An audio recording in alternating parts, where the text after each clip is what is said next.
কাজে বন্ধু যেন হয় আখিরাতের সাথী। বন্ধু হবে কিসের সাথী? বন্ধু হবে আখিরাতের সাথী, বন্ধু হবে জান্নাতের সাথী, বন্ধু হবে নেক কাজের সাথী। ঠিক আছে ইনশাআল্লাহ? নেক কাজের।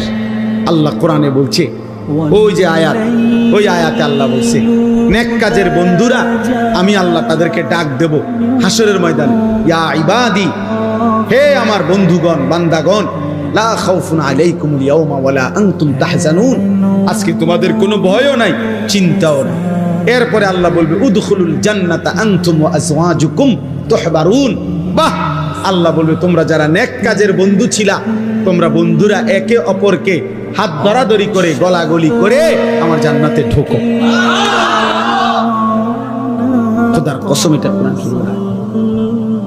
হ্যাঁ, এমনকি এই আয়াতের তাফসিরে আছে যে স্বামী স্ত্রী তারাও মূলত বন্ধু। যদি তারা একজন আরেকজনকে নেক কাজের সহযোগিতা করত, স্বামী স্ত্রীকে নামাজের জন্য উঠাইছে, স্ত্রী স্বামীকে নামাজের জন্য উঠাইছে, স্বামী স্ত্রীকে নেক কাজের দিকে ডাকছে, স্ত্রী স্বামীকে নেক কাজের দিকে ডাকছে, এরাও বন্ধু।